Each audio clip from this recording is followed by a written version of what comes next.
ఆ రోజు ప్రభుత్వం ఐటీకి ప్రాధాన్యత ఇచ్చాం.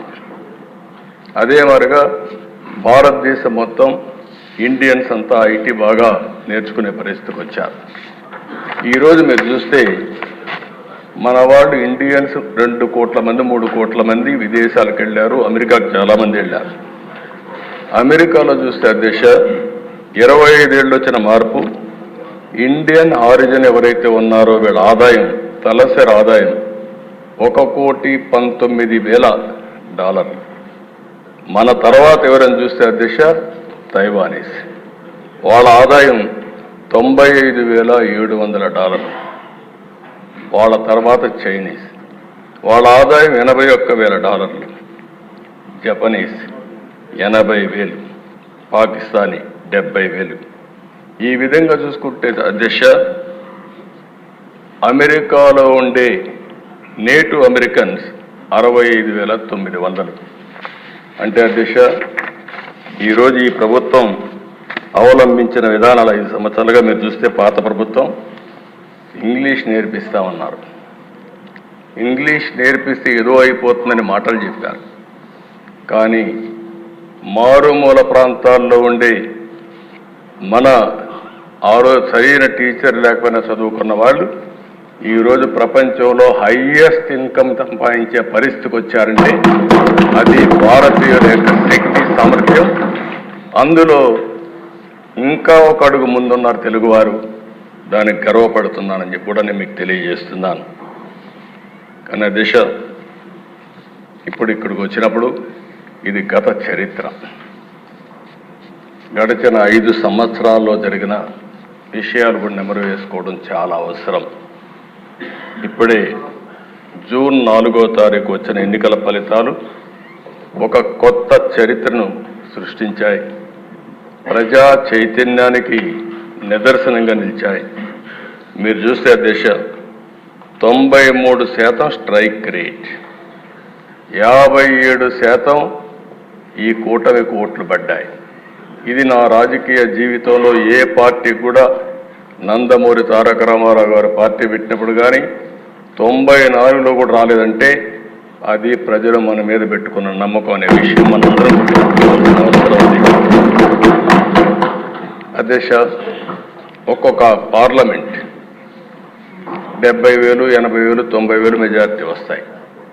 అలాంటిది 95,000 మెజారిటీ ఒక అసెంబ్లీలో వచ్చిందంటే నేను మనస్ఫూర్తిగా అభినందిస్తున్న. గాజువాకలో 95,000 మెజారిటీ. అంటే దీన్ని చూసినప్పుడు చాలా ఆనందం, ఆశ్చర్యం వేస్తుంది. దీని వెనకాల కూడా దిశ చాలా శ్రమ ఉంది. ఒక్క విషయం మనం గుర్తుపెట్టుకోవాల్సిన అవసరం ఉంది. మిత్రులు పవన్ కళ్యాణ్ గారు ఇప్పుడే మాట్లాడారు. ఒక్కసారి రాష్ట్ర ప్రజానికి కానీ ఎలాంటి నమ్మకం కల్పించామంటే చాలా సఫర్ అయ్యాం. 2014లో కూడా కొత్త రాష్ట్రం, ఈ రాష్ట్రం అభివృద్ధి కావాలని ముందుకొచ్చి పోటీ చేయకుండా సపోర్ట్ చేసిన వ్యక్తి పవన్ కళ్యాణ్ గారు. సామాజిక బాధ్యత కోసం ఆలోచించారు, ముందుకొచ్చారు. తర్వాత దిశ మొన్న ఎలక్షన్లో ఆయన్ని మేము చూసినప్పుడు చాలా సమస్యలు వచ్చాయి. నన్ను అరెస్ట్ చేసినప్పుడు జైలుకు వచ్చి నన్ను పరామర్శించిన తర్వాత బయట వచ్చి ఆ క్లిష్ట సమయంలో ఏమాత్రం ఓటు డివైడ్ కావడానికి వీలు లేదు, రాష్ట్ర ప్రయోజనాల కోసం తెలుగుదేశం జనసేన కలిసి పోటీ చేస్తామని చెప్పిన మొదటి వ్యక్తి పవన్ కళ్యాణ్. అంటే ఇది ఒక సామాజిక బాధ్యతగా తీసుకున్నాను. రాజకీయంలో అరుదైన సంఘటన ఇది.